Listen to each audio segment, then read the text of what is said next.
Now, I know what you're thinking. 10 years? That's so far away. But trust me, time flies faster than you think.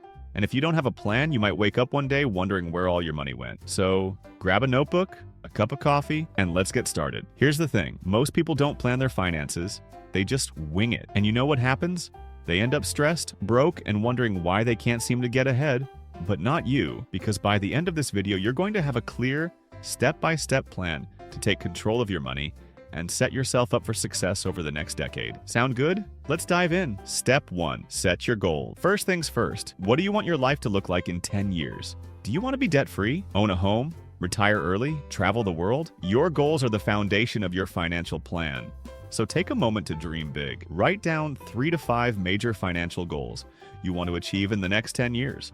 And don't be afraid to think outside the box. This is your life we're talking about. Here's an example. 1. Pay off $50,000 in student loans. 2. Save $100,000 for a down payment on a house. 3. Build a $500,000 investment portfolio. Got your goals? Great. Let's move on to the next step. Step 2. Assess your current situation. Okay, now it's time for a little reality check. Where are you right now financially? Take a look at your income, expenses, savings, debts, and investments. Be honest with yourself. This isn't about judging, it's about understanding where you're starting from, so you can map out where you need to go. For example, let's say you're making $60,000 a year, you have $20,000 in savings and $30,000 in debt. That's your starting point.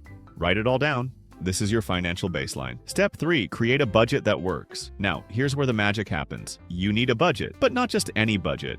A budget that aligns with your 10-year goals. Start by tracking your spending for a month. Where is your money going? Are you spending too much on takeout or subscriptions you don't even use? Once you know where your money is going, you can start making changes. Here's a pro tip. Use the 50-30-20 rule. 50% of your income goes to needs, rent, bills, groceries. 30% goes to wants, fun stuff like dining out or hobbies. 20% goes to savings and debt repayment. This is a simple way to make sure you're living within your means while still saving for the future. Step 4, pay off debt. Let's talk about debt. If you have any, whether it's student loans, credit cards, or a car payment, it's time to make a plan to pay it off. Debt is like a weight holding you back from reaching your goals. So pick a strategy that works for you. Maybe it's the debt snowball method, paying off the smallest debts first, or the debt avalanche method, tackling the highest interest debts first. Either way, stick to it. For example, if you have $30,000 in debt, aim to pay it off in 3 to 5 years. That might mean cutting back on non-essentials or picking up a side hustle. But trust me, it's worth it. Imagine how good it will feel to be debt-free. Step 5, build your emergency fund.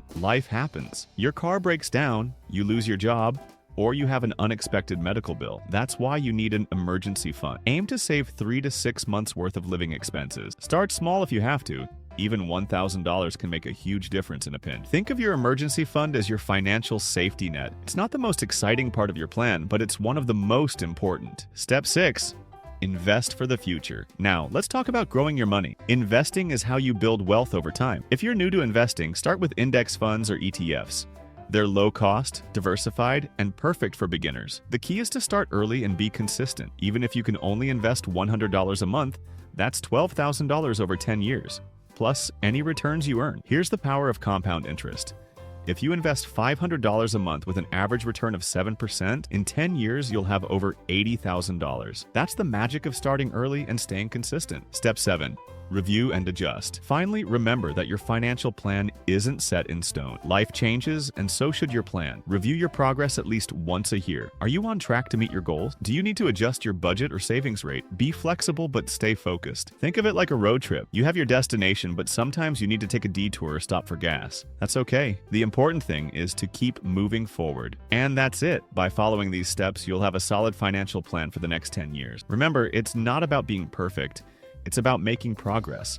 So take it one step at a time, and before you know it, you'll be closer to your goals than ever before. If you found this video helpful, give it a thumbs up and share it with someone who needs a financial plan. Thanks for watching, and I'll see you in the next one.